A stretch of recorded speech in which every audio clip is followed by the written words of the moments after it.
Üdv a Plusz egy második adásában. Folytatjuk, amit a múlt héten elkezdtünk, továbbra is Budapest ügyeivel foglalkozunk, ezúttal a lakhatással, vagyis annak hiányával. Mert hogy hiába teljesít Magyarország jobban, bizony sokaknak folyamatos nehézséget okoz, hogy lesz-e lakásuk, otthonuk holnap, a jövő héten vagy a következő hónapban. És ez következményekkel jár. A szegények, a nyomorultak, azok eldurvulnak, mert egy rosszabb világban élnek, és ennél fogva kegyetlenebb, rosszabb emberekké válnak, mint a gazdagok. És milyen szerencsé egy olyan országban élni, ahol a vezetők sem gondolkodnak másként a szegénységről. Az ember kaparjon, gyűjtsön, építkezzen kockáról kockára. Aki erre nem képes, akinek nincs semmije, az annyit is ér. Azt gondolom, aki nem vitte semmire az életbe, az annyit is ér, ezt tudom mondani. Simplicity. Mert a segély, az kegy, a munkabér pedig jogos juss. Összefoglalva, semmi nem jár. Semmi nem jár, uraim, ez egy adomány. Nem kell, nem kell De nekem nem mondja az, hogy jár valami. Jaj, nem, bocs, benéztem, bocs, nem, csak a semmi jár. Biztosan meg lehet élni 47 000 forintból. Igen, azt hiszem, igen. Ahogy látjuk, a Fidesz az első ciklusában sikeresen vette fel a ritmust. Így a másodikat rögtön azzal kezdhette, hogy az Emberi Erőforrások Minisztériumát a társadalmi kirekesztés gondolata alapján szervezi újra. 2 társadalmi ügyekért felelős államtitkárság jött létre. Az elsőbe sorolták azokat, akik az ország teherbíró képességét biztosítják. Míg a másodikba pedig azokat, akik ma még az állam segítségére, vagy akár egész életükben az állam segítségére, mondjuk így, hogy plusz segítségére és gondoskodására szorulnak. Mostantól mindenki tudhatja, hogy hol a helye. Hivatalos lett. Balogh Zoltán ketté osztotta a társadalmat. Az a szerencsénk, hogy az ellenzéktől valahogy ezek a gondolatok mindig is nagyon távol álltak. Többségi társadalomnak mindig van olyan típusú felelőssége, ami arról szól, hogy ha valaki nem ismeri fel a saját teendőit és felelősségét, akkor rá kell szorítani. Na, ezt az a Gúr Nándor mondja, aki pártjának tradicionálisan baloldali, szociálisan hiperérzékeny 8 éves kormányzása után tavaly végre felismerte a felelősségét, hát csatlakozott is az éhségmenethez. Ez az Nándi, soha ne add fel a harcot. Kevés társadalmi konszenzusaink egyike az, hogy írtózunk a szegénységtől, rettegünk a szegény emberektől, és többé-kevésbé érzéketlenek vagyunk a szegényekkel szembeni kirekesztő hangokkal. Kiilleszkedett, így mondom, ők mély szegénynek mondják. Én úgy mondom, a mély igénytelen, kiilleszkedett rétegekkel nem lehet bírni. Érpatak egy személyes Ku Klux Klánja jól beszél. A kiilleszkedett emberek valóban halálos veszélyt jelentenek, szűkebb és tágabb környezetüknek egyaránt. Pláne, hogyha polgármesternek választják őket. Az egy szerencsénk van, hogy Magyarországon legalább a turbodiszkó szociálisan érzékeny.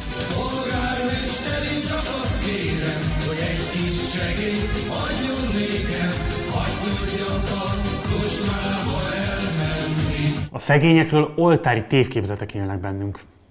Nem csak akkor vagyunk bunkók, amikor róluk beszélünk, hanem akkor is, amikor velük. Középosztálybeli civil tagjaink. Nehogy félreértse, milyen iskolai végzettsége van? Közgazdasági technikum. Ezt olyan szépen mondta, ez a középosztálybeli civil... Ezt a kifejezést ezt hol hallotta, vagy? Ha a szegénység valóban az egyéni hülyeség következménye, létezik-e az, hogy magyar emberek milliói hűltek meg az elmúlt években? Nyilván nem. Nem a magyarok váltak hülyébbé, hanem a gazdasági helyzet vált rosszabbá. A magyar kormányok pedig úgy kezelték ezeket a válságokat, hogy mind az alsóbb osztálybeliek, mind a középosztálybeliek rosszabb helyzetbe kerültek. A szegénység legmegfoghatóbb jele a lakásszegénység. Egyben az a jelenség, ami meggátolja azt, hogy a szegénységben élők ki tudjanak törni a szegénységből. Ha a jövedelmed nagy része lakhatásra megy el, nem marad anyagi mozgástered. Otthon nélkül viszont közel kilátástalan a helyzeted. Számos kutatás igazolja, hogy a lakás hiánya, a lakhatás bizonytalansága és a rossz lakáskörülmények, valamint a pszichés problémák és az egészség megromlása között kapcsolat áll fenn. Az otthon a biztosítéka annak, hogy magánszférád legyen, önállóvá válj, társas kapcsolatokat tarts fent, szexelj, játsz. Élj! Magyarországon lakhatási válság van. A lakhatási válság azt jelenti, hogy milliók kényszerülnek nap mint nap lehetetlen döntésekre. Esznek vagy laknak. 2012-ben 2 millió magyar ember kiadásainak csaknem fele lakhatásra ment el. A válság nem ma jött létre, viszont egyre mélyül. A Magyarországhoz hasonló, kapitalista berendezkedésű államok változatosan kezelik azt, hogy az alacsony jövedelmű emberek nem tudják megfizetni lakhatásukat. A magyar állam azonban ebben a kérdésben is alul teljesít. Jól mutatja ezt, hogy idehaza több embernek van elmaradása rezsivel vagy törlesztőrészlettel, mint a legtöbb uniós országban. A rendszerváltás után például az önkormányzati ingatlanok privatizálásával azok jártak jól, akik a lakásokat meg tudták vásárolni. Ők olcsó jutottak lakhatáshoz. Akiknek viszont nem volt elég megtakarításuk, illetve alacsony jövedelmük miatt nem voltak hitelképesek, azok elestek ettől. Az önkormányzatok pedig, mivel kiárulták a lakásaikat, nem tudják a lakáshiányt enyhíteni. Józsefvárosban például 3 év alatt mindössze 9 bérlakásra írtak ki pályázatot. 1400 igénylés érkezett rájuk. Nem arról van szó, hogy a magyar állam nem költ lakhatásra. Költ, csak éppen nagyon igazságtalan módon. Például az állami támogatások legnagyobb része lakáshitelekhez kapcsolódott, ami elsősorban a társadalom felső 20%-át segítette. A rászorulók lakásfenntartását ezzel szemben alig támogatták. Az elmúlt 4 évben a kormány lakáspolitikai intézkedései a már meglévő társadalmi egyenlőtlenségek növekedését eredményezték. A rezsicsökkentés a rászorulóknak alig segített, a magasabb jövedelmű háztartásoknak annál inkább. Sokszorosan. És a sokat emlegetett devizahitelválságra adott kormányzati válaszok sem kedveztek a legrosszabb helyzetűeknek. Így lakunk ma. Magyarországon milliók nem tudják hónapról hónapra fedezni a lakhatásuk költségeit, százezreket fenyeget a lakhatásuk elvesztése, és 10 000-ek élnek az utcán, túlzsúfolt tömegszállásokon, vagy maguk építette kunyhókban. Magyarországon szinte minden nap kilakoltatnak valakit. Mi történik akkor, ha a rendszer egy családot vet ki magából? Törvény van rá, hogy kiskorúak nem kerülhetnek az utcára, pusztán anyagi okok miatt nem szakíthatóak ki a családjukból. Ráadásul az államnak kötelezettség, hogy a családot együtt helyezze el, ha ezt nem biztosítja a törvényszeg. És mint tudjuk, a Fidesz számára különösen fontosak a családok. Visszautasítjuk a házasság és a család relativizálását, kitágítását és kiüresítését. Megnyugodhatunk, hiszen A családügy lesz a magyar társadalompolitikának, a kormány és a minisztérium társadalompolitikájának a zászlós hajója. Mit jelent ez a valóságban? Nézzük meg egy konkrét példán keresztül, hogy mi történik akkor, ha viharba kerül a zászlós hajó. Nekem és a páromnak most lesz a közös babája, most vagyok 5 hónapos terhes. Nincsen nálunk sajnos szabad férőhely. A Város Mindenki csoporton keresztül kerültünk kapcsolatba Máriával. Hogy működik Magyarországon a szociális ellátórendszer, az ő esetében azt jelenti, hogy megtarthatja ezt születendő gyermekét, hogy ő, a párja és a kisgyerek családként életnek együtt, vagy sem. Mária ugyanis terhes, de jelenleg nem rendelkezik lakhatással. Ha ez nem változik, a kórházból nem hozhatja majd haza megszületett gyermekét. Arról szeretnék érdeklődni, hogy most jön a baba nekünk, a párommal, és februárban, de szerintem meg lesz januárban is. Szeretnénk egy helyet biztosítani neki, ahol 3-an lehetünk a babával. Nem szeretnénk őt elveszíteni. És szeretném, hogyha fogadnának minket ebbe az otthonba. Hát ennek azért nem így működik. Valóban nem így működik. Elméletben külön intézményi háló van arra, hogy a lakhatásukból kiszorított családok részére az elhelyezés biztosított legyen. Ez volna a családok átmeneti otthona, vagyis a CSAO. Mária egy ilyen intézménybe szeretne bekerülni. Ezeket többnyire különböző egyházak vagy alapítványok működtetik, amelyek szerződésben állnak az önkormányzattal vagy az állammal. Szóval intézményi háló nincs, intézmények vannak. Arról, hogy hány CSAO és pontosan hol található meg, nincs összesített lista az interneten. Máriának a Város Mindenki adott át egy általuk készített gyűjtést. Persze nem mehet bárki bárhova. Budapesten 15 CSAO van, ebből 2 olyan, ami minden kerületből fogad jelentkezőket. A többi csak 1-ből, 2-ből, némelyik 3-ból. Hát 18. kerületi lakosok vannak előnyben, de kérelmet eljöhet kitölteni. Kiváló, valószínűleg semmi értelme, de akar 5 hónapos terhesen elutazhat a világ végére, hiszen telefonálni nem elég. Én fölírtam, hogy ma beszéltünk telefonon, de ez nem a felvételi. Hát el kéne jönni személyesen jelentkezéslapot kitölteni a kollégákkal, ilyen adatlapszerűség.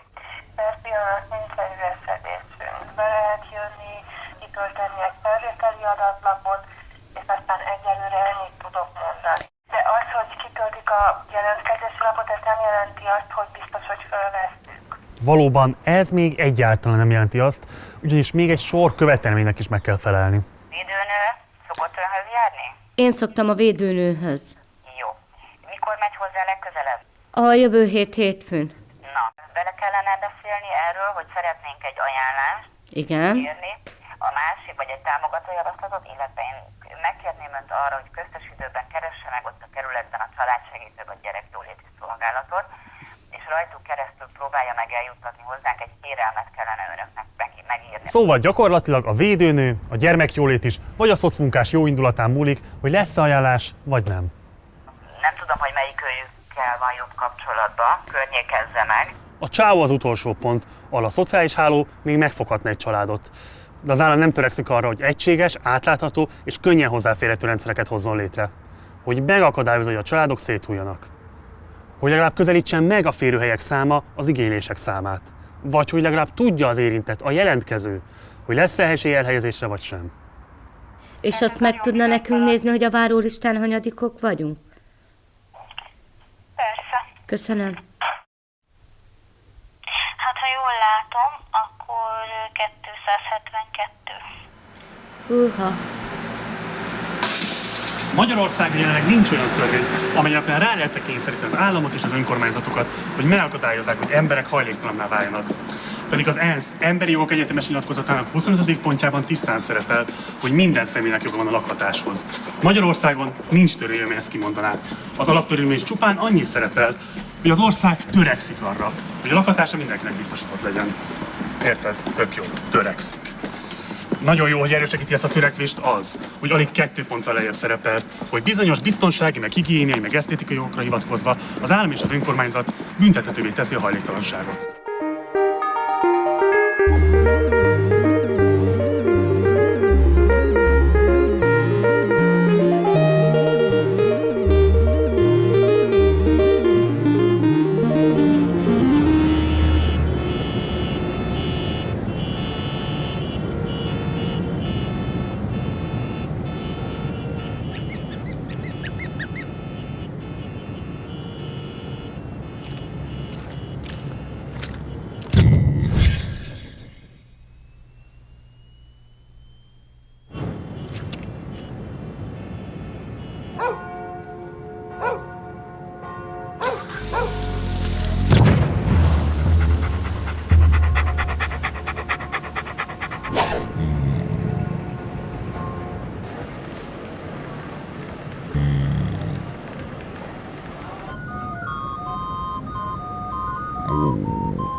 A hajléktalanságban élő emberek nem kizárólag Tarlós István képzeletében számítanak a városképet rontó elemeknek.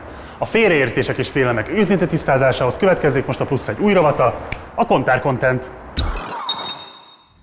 A talajmenti fagyok beálltával újra aktuálissá vált a hajléktalan kérdés. Elkaptunk egyet, hogy válaszoljon a kérdéseinkre. Így, hogy közeledik a tél, újra számíthatunk arra, hogy a hajléktalanok ellepik a BKV járatait?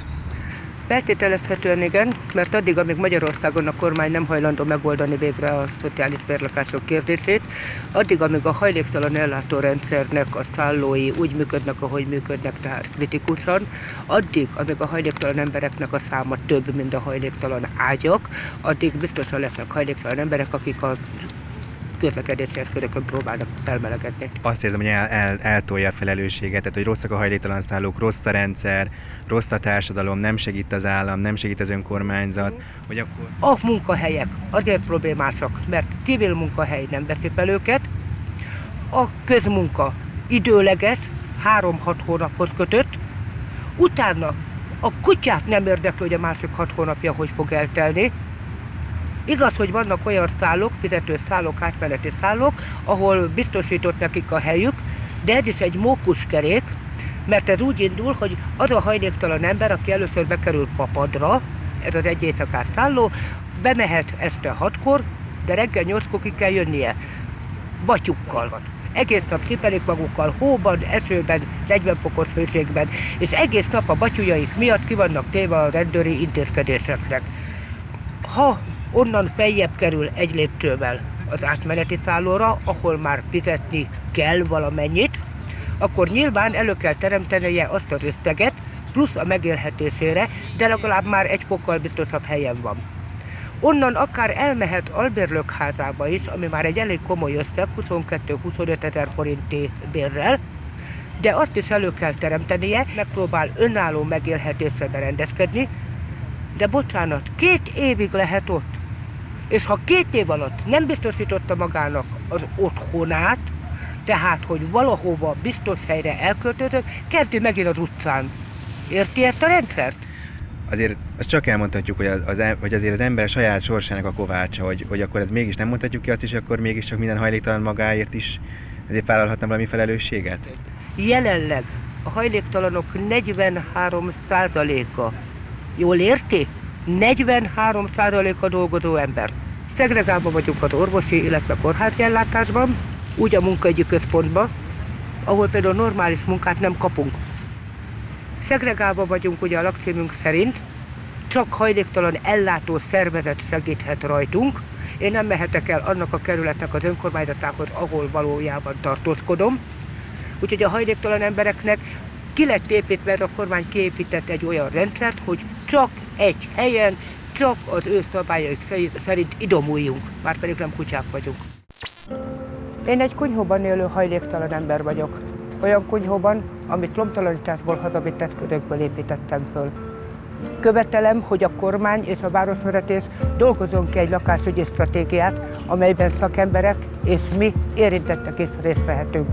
Ez a város a mi városunk is, és a mi életünk. Az aktivisták azért dolgoznak, hogy felhívják a többségi társadalom figyelmét a hajléktalan emberek problémáira. Amennyiben érdekel, hogyan védtük meg emberek otthonát, kattints ide! A hajléktalan emberek hatósági üldözése elfogadhatatlan. Sokan vagyunk, akik nehezen tudjuk elkezdeni önálló életünket, és rokonaink, szerelmünk, barátaink segítsége nélkül nem lenne hol laknunk. Az államnak nagyobb szerepet kellene vállalnia a lakáspiacon. Követeljük a szociális bérlakásokat, elengedhetetlenül nagy szükség van a szociális bérlakáshálózat fejlesztésére, egységesítésére, mert nagyon sokan vagyunk, akik nem tudják a rezsit kifizetni a megfelelő bérek hiányában. Szociális gondolkodásra van szükség ahhoz, hogy mindenki emberhez méltóan lakhasson. További javaslatainkért kattints ide! A biztos lakhatás életünk alapvető feltétele. Jelenleg több százezren élünk folyamatosan abban a frusztrációban, hogy hónapról hónapra egyre nehezebben teremtjük elő a lakásfenntartási költségeinket. Ennek a tömeges lakásszegénységi problémának lehetne a megoldása a lakásfenntartási támogatás növelése. Arra lenne szükség, hogy az embereket ne kényszerítsük hajléktalan szállóra, hanem mindenki számára megfizethető lakhatást biztosítsunk, és törvényben legyen foglalva mindenki számára a lakhatáshoz való jog. A hajléktalanság diszkriminációja nem megoldja, hanem súlyosbítja a lakhatási válságot. Ha kíváncsi vagy a további részletekre, kattints a linkre.